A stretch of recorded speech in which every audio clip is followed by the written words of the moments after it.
সবাইকে স্বাগত জানাই দেশে এবং দেশের বাইরে যে যেখান থেকে আমার এই ভিডিও দেখতেছেন। তো সবাইকে আমার নমস্কার। আর মুসলিম ভাই বোন যারা আছেন তাদেরকে আমার সালাম। তো আশা করি ভালো আছেন। তো আমরাও ভালো আছি আপনাদের আশীর্বাদ দয়া ভালোবাসায়।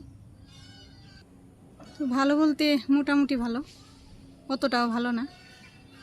তো যার জন্য আমি বিকেলবেলা ব্লগটা শুরু করলাম। তো ওই যে পশ্চিম দিকে সূর্য আর কি অস্ত যাবে আর একটু পরে, বেশিক্ষণ বেলা নেই আর কি, যে সূর্য দেখা যাইতেছে। তো কয়েকদিন যাবতই মনটা ভালো না, তো আপনাদের সাথে আর কি শেয়ার করিনি। তো আজকে ভাবলাম বলাটা দরকার, সেই জন্যই আর কি বলতেছি। তো মনটা ভালো না, আজকে মা আসলো, মারে খবর দিয়ে নিয়ে আসছি। তো কিসের জন্য মা আসলো, কেনই বা আসলো, সেটাই আমি বলুন আপনাদের কাছে। তো আজকে সারাদিন রান্না করি নেই, রান্না ছাড়াই সারাদিন কাটিয়ে দিলাম, সেই জন্য আমার ব্লগও করা হইল না আর কি। এখন আমি আসছি ছাদে, তো এখন বাজে 5টা। তো যাই হোক, মন খারাপ কিসের জন্য, ওর বাবার শরীরটা আসলে কয়েকদিন যাবৎ ভালো না, অসুস্থ। 3 দিন ধরে জ্বর আসে আবার থামে, তো এইভাবে আর কি চলতেছে আজকে 3 দিন। তো কালকে আমার বোনের জামাই, আমার বড় বোন, ওই যে আসছিল একবার, যারা আমার ভিডিও প্রতিদিন মানে ডেইলি দেখেন, তারা আমার ভিডিওতে দেখছেন আমার বড় বোনকে। তো আমার বড় বোন জামাই মানে জামাইবাবু, তো বলতেছে ওর সমস্যা জ্বর, তো তুমি দৌলতপুর নিয়ে আসো রে ধরে। ও তো আসতে চাইবো না, ও ভয় পায়। আসলে ভয় পাওয়ার কারণ মানে শুধু জ্বর না, এখানেও একটু আছে। তো উনি অনেক দিন যাবতীয় অসুস্থ, মানে ওনার একটু পাইলসের সমস্যা আছে, যার কারণে উনি মাঝে মাঝে অসুস্থ হয়ে পড়ে, অনেক দুর্বল হয়ে পড়ে। তো কয়েকদিন যাবৎ জ্বরের কারণে অনেক দুর্বল। জ্বরটা আজকে একটু কমছে, তারপরেও ভয় লাগতেছে, যে ওর বাবা বলতেছে যে আমার দুর্বল লাগতেছে।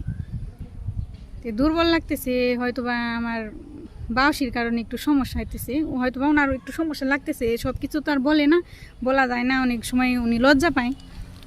যাই হোক, রোগ ব্যাধি তো লজ্জা পেলে চলবো না, সেই জন্য আমি বলতেছি এটা যেহেতু দীর্ঘদিনের অসুখ আর সমস্যা, সেই জন্য মানে অতটা দেরি করা উচিত না আর কি। অনেক দিন ধরে বলতেছিল আমি বুঝে অপারেশন করাটা উচিত, দরকার। আর ও তো বুঝতেছে না। তো অনেকের সমস্যা হয় দীর্ঘদিন থাকলে ওই পাইলসি থেকে। তো সেই জন্য আর কি সবাই মিলে আর কি সিদ্ধান্ত নিলাম যে দৌলতপুর যাই। তো আমার বোনের জামাই দৌলতপুর থাকে ওইখানে। তো এখান থেকে মানিকগঞ্জ কাছে, মানিকগঞ্জ থানা। তো মানিকগঞ্জ জামাইবাবুর অনেক পরিচিত ডাক্তার আছে, যেহেতু জামাইবাবু ফার্মাসিস্ট, উনিও আর কি ওই ডাক্তারি লাইনি, সেই জন্য মানে বড় বড় যে MBBS তাদের সাথে আর কি পরিচিত আছে। তো সেই জন্যই বলছে যে ওই নিয়ে আসো, আমি দেখি কি করা যায়। তো কালকে জামাইবাবু ফোন দিয়ে বললো যে আজকে যাইতে বলছিল। তো সব কিছুই তো আর হুট করে সিদ্ধান্ত নেওয়া যায় না, সেই জন্য আর কি বললাম যে না, একটু গুছ গাছেরও ব্যাপার আছে। নিথুর তো প্রাইভেট, তারপরে স্কুল আছে, হঠাৎ করে তোরে নিয়ে গেলে দেখা যায় যে কয়েকদিন কামাই দিলে ওর ক্ষতি হয়ে যায়। সেই জন্য মারে আজকে খবর দিয়ে নিয়ে আসলাম। আসতে বলছিলাম, মা আসছি, একটু গুছ গাছ করে নিই, তারপরে আর কি কালকে আসি। তো আজকে যাওয়া হয়নি, কালকে যাম। ভগবান যদি ভালো রাখে, ভালোভাবে যাইতে দেয়, তাহলে যাবো। বললো যে জানাবো যে 10টার মধ্যে মানিকগঞ্জ পৌঁছাইতে হইব, পরীক্ষা নিরীক্ষার ব্যাপার আছে, তারপরে কি করব না করব ডাক্তারি তখন বলবো। তো 10টার মধ্যে যদি পৌঁছাই না পারো তাহলে আজকে আসো। পরে বললাম যে না, অনেক ভোরে রওনা দিব, 5টার দিকে রওনা দিলে দেখা যায় 10টায় যে পৌঁছাইতে পারো। তো এখান থেকে দৌলতপুর যাইতে 3 ঘন্টার মতো লাগে জ্যাম না থাকলে, আর মানিকগঞ্জ যাইতে লাগে দৌলতপুর থেকে 1 ঘন্টা। ওর বাবা বলতেছে যে না, যাইতে পারো, সমস্যা নেই। তো এখানেও কিছু গুছগাছ আছে, একটু গুছিয়ে নিই, তারপরে যাই। টাকা পয়সারও ব্যাপার আছে, সব কিছুই আর কি গুছিয়ে নিয়ে যাইতে হয়, যেহেতু আমরা মধ্যবিত্ত, নিম্ন মধ্যবিত্ত মানুষের অনেকটাই সমস্যা, তো সবাই জানেন, এটা বলার কিছুই নেই। যাদের টাকা পয়সা আছে তারা একটা হুট করে সিদ্ধান্ত নিতে পারে, যাদের নেই বা যারা নিম্ন মধ্যবিত্ত তাদের একটু চিন্তা ভাবনার বিষয় আছে। যাই হোক, অনেক কথাই বললাম, রান্নাবাড়ি হয়নি। মা বলতেছে যে সারাদিন রান্না করস নি, তাহলে চল আমি কিছু একটা রান্না করে নিয়ে আসি। তো কালকে শাপলা নিয়ে আসছিল ওর বাবা, মাও আজকে নিয়ে আসছে শাপলা।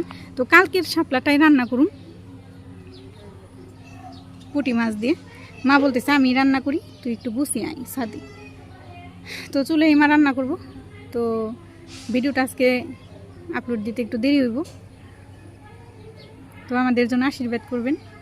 ওর বাবা নিয়ে যেন আমি ভালোভাবে যাইতে পারি হসপিটালে, আর সব রিপোর্টই জানি ভালো আসে। যদি অপারেশন করে হয়তো বা করবো, অপারেশনটা জানি সাকসেস হয়। তো আপনারা আশীর্বাদ করবেন, কমেন্টে জানাবেন আপনাদের মতামত, আমার কোনটা করলে ভালো হয় বা হয় না। আগে হয়তো বা শেয়ার করিনি, আগে সিদ্ধান্ত নিয়ে নেই, সেই জন্য কালকেই হুট করে রাত্রে সিদ্ধান্ত নেওয়া হলো, সেই জন্য আজকে আপনাদের সাথে আর কি শেয়ার করলাম। তো আপনারা আশীর্বাদ করবেন যাতে এই জার্নিটা সফল হয়। তো আমাদের সাথে থাকেন, ভিডিওটা দেখেন।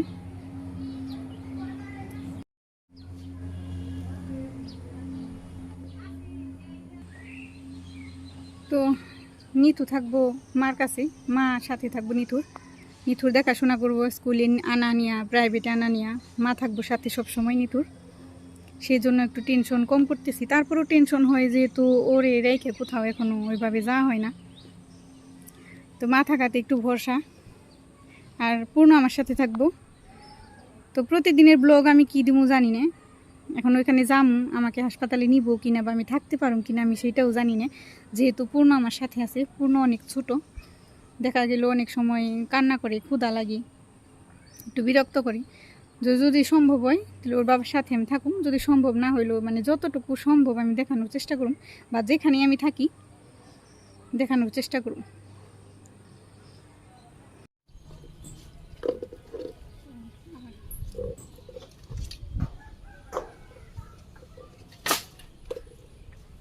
মা শাপলা বাস পানছে, এসে বসি, মন ভালো লাগতেছে না। তারপরেও মা বলতেছি যে না খেয়ে তো আর থাকুন যাবো না, পেটে তো আর কইবো না যে না খেয়ে থাক, খিদে লাগবো না, খিদে লাগবোই, রান্না করাই লাগবো, মন খারাপ করে লাভ নেই।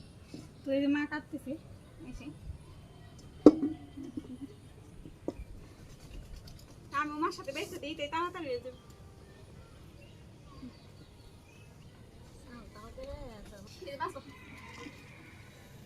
এই যে ব্যস্ত, এই যে এই যে বাসো, এই বাসো কিনে নিয়ে এসেছি কি, আমি কইছি যে শাপলা খেলাম না, তাইলে নিয়ে এসো, তাই কিনে নিয়ে এসে মাও আজকে নিয়ে আইছে। তুমি যে এগুলো আবার কালকে আনছে, তো এগুলো নষ্ট হয়ে যাবো, সেই জন্য এগুলোই রান্না করো। এই যে মার সাথে শাপলা বেঁচে দিলাম, মা আবার পেঁয়াজ আর কাঁচামরিচ কাটতেছি। তো পূর্ণ ওদিকে চুলের পাড়ে যাই, সেই জন্য আমার কোলেই আমি ভিডিও করতেছি। আবার যাইতেছি, মা এই যে শাপলা কাটতেছি, আমি আবার এই যে জাল ধরে দিছি, রাত্রে যাবো আবার সন্ধ্যা লেগে যাবো, সেই জন্য কইলাম যে মাছটা ভাজি করতে থাকি, চুলে ধরিয়ে দিই। তো চুলে ধরতেও তো একটু সময় লাগে, সেই জন্য আমি চুলে ধরিয়ে দিচ্ছি। এই যে এখানে মাছ নিয়েছি, ছোটো মাছ, পুঁটি মাছ, তারপরে এই যে ব্যাম আছে, ট্যাংরা আছে, তো অনেক ধরনের মাছ আনছিল ওই দিন, সেগুলো দিয়ে রান্না করুন। তো পূর্ণ আছে নিচে নিথুর কাছে, হলুদ মরিচ লবণ দিয়ে এগুলো মাখিয়ে নিই।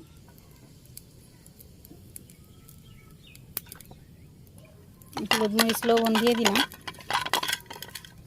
মাখানো হয়ে গেছে, কড়াই গরম হয়ে গেছে, তেল দিয়ে দিই, সামান্য একটু জিরা দিয়ে দিলাম, মাছও দিয়ে দিই।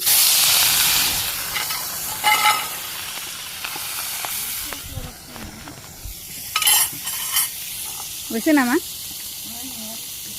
আচ্ছা করো করছি, দেখে মা মেয়ে দেন আছে কিন্তু প্রচুর, সারাটা ইয়ে না ছাদে, দেখে কামড় দিছে না, কয়ে সারা বাড়ি নিয়ে গেছে, কামড় দিছে। মাছটা উল্টিয়ে দিয়ে নি,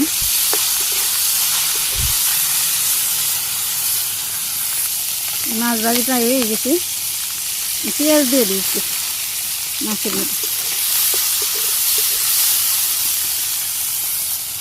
রাত্রি করে খামো, একটু করি রান্না করুন খালি, আর কিছুই না।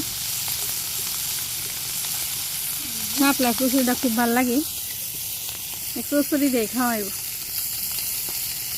হয় ওই জল বেরিয়েছি না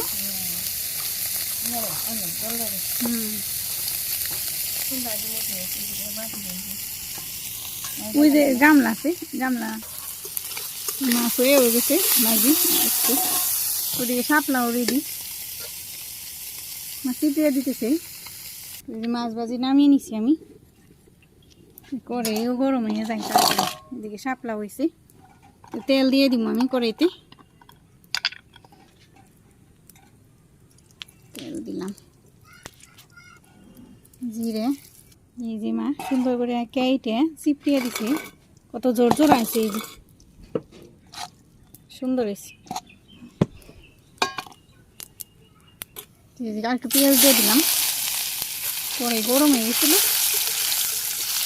এই জাল উঠলে একবারে ধপধপে উঠে নিবলে একবারে ধপুতে নিবি এই যে পেঁয়াজ ভাজি হয়ে গেল তাড়াতাড়ি শাপলাগুলো দিয়ে দিই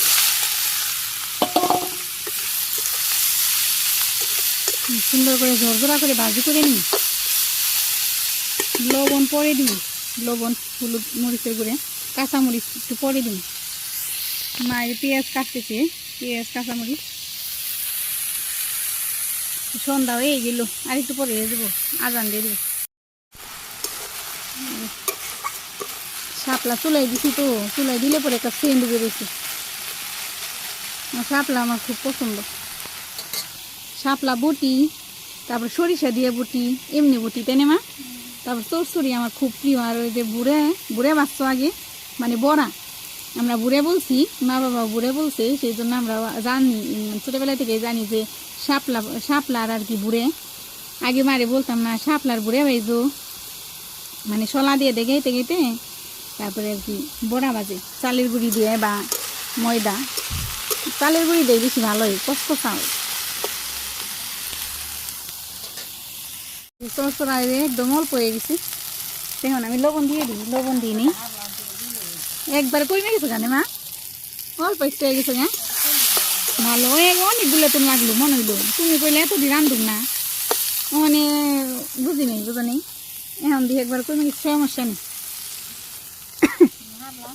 এখন দিয়ে দিই শুকনো মরিচের গুঁড়ে না হলুদের গুঁড়ে কাঁচামরিচ পেঁয়াজও দিয়ে দিই পেঁয়াজ কাঁচামরিচ দিয়ে দিলাম নেড়ে আর একটু ভাজি করি তারপরে মাছ দিয়ে দিই চরচড়ি প্রায় হয়ে গেছে মাছ দিয়ে দিলাম মাছ দিয়ে এখন আবার আর একটু রান্না করি একদম একটু হয়ে গেছে চরচড়ি হয়ে গেছে ওদিকে সন্ধ্যা লেগে গেছে তো নাকি সন্ধ্যা ধরতেছে আজান দিয়ে দিব আর একটু পরে হয়ে গেছে চরচড়ি নামিয়ে দেবো মা এই প্লেটে নামাও প্লেটে নামাও হ্যাঁ নামাও হয়ে গেছে সুন্দর হয়েছে চরচড়ি একদম একটু হয়ে গেল মা তাই না ও মা নিয়ে আইছে শাপলা আমি আবার অনেকগুলো দেখে আর কইছি থাক লাগবো না ওগুলো দৌলতপুর নিয়ে যাম বড়দির জন্য সেই জন্য আমি আর নিই নেই মা আবার কালকে নিরামিষ খাইব কালকে রবিবার সেই জন্য আর দরকার নেই চলবো তাই না হয় একটু ধোয়া দিয়ে ওই যে নিথু আবার আটা রুটি করবো দেখে নিচেই করছিল স্কুল থেকে এসে আটা গুলছিল এখন সুন্দর করে রুটি করা পারি জল রুটি তো আজকে হইল না তাড়াহুড়া করে দিছে না মা তেল মাখিয়ে দেয় নাই তো এখন লাইগে ধরছে পরে আর কয় না আমি আর পারলাম না সেই আটায় রয়েছে এই যে গুলা মা কইতেছে যে তাহলে আমি ই করি এখানেই আমি আটা বেজে নিয়ে যাই ই করে এর মধ্যে হ্যাঁ নামিয়ে দো জাল বেশি উঠে গেছে তো দেখে মা তাপ লাগে না জানি করে ওই যে তাপে রঙিন হয়ে গেছে সমস্যা নেই ওটা তার খারাপ কিছু না নেই মা তো ক্যামেরা একটু খারাপ লাগে দেখতে নিচে নামিয়ে দেও হ্যাঁ বেশি তাপ উঠে গেছে এই যে জাল উঠে জাল জ্বলে সুন্দর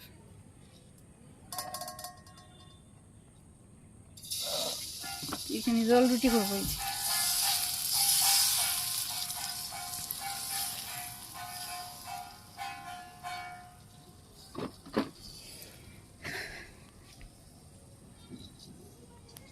চারদিকে অন্ধকারে আসতেছে কাল কেমন সময় কনে থাকুম নে মা চিন্তায় ভালো লাগতেছে না বুকটা না গুটি বেঞ্চি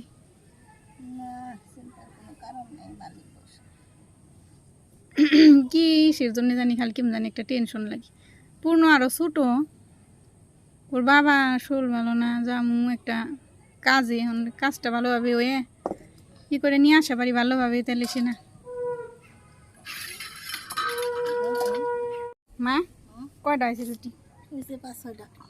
তো এই যে মা রুটি করতেছে, আমি নিচে গেছিলাম, সন্ধ্যা হয়েছে তো সেই জন্য আমি একটু নিচে যেয়ে দেখে আসলাম।